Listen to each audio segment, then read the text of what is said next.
And in war, you have collateral damage. And in this case, it's the civilians who are living around Hamas. And it's awful, but that's what has to happen.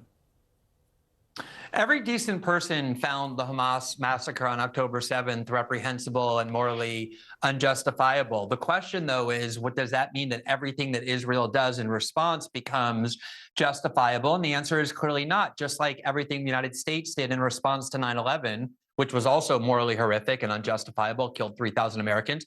Everything that the United States did in response wasn't morally justifiable simply by virtue of the fact that they claimed to be doing it in the name of avenging 9/11. They tortured people. There were secret camps in Guantanamo. They invaded and destroyed Iraq, a country of 26 million people, giving rise to ISIS.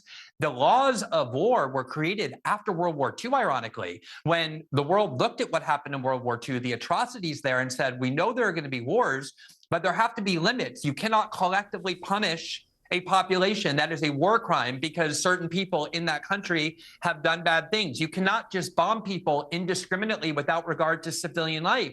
And how many tens of thousands or even 100,000 Palestinians does Israel have the right to kill in the name of trying to destroy Hamas? Of course, there are humanitarian limits and laws of war that were created after World War II that the Nuremberg Tribunal said apply to every country in the future, no matter how just your cause. And I thought that was the lesson of 9/11, that just because a country is enraged and acting with a quest for violence doesn't mean that everything they do in the name of avenging that terrorist attack becomes justifiable or morally defensible. Okay. Much of what the United States did wasn't, and much of what Israel's doing isn't either. Okay, Glenn, powerful words. Piers, thank you for joining me. Unfortunately, we've run out of time, but I will get you back on the programme because you've been a terrific guest tonight. I've enjoyed that debate. It's been last fiery. thing I just want to say is that Jews have led the protests. Jews have actually led the protests. You said it. Jews calling for a you said it, and I appreciate it. They haven't. And Glenn has no Okay, I've got to leave it there. I'm sorry, Pat. Hamas Thank you very much indeed to my panel.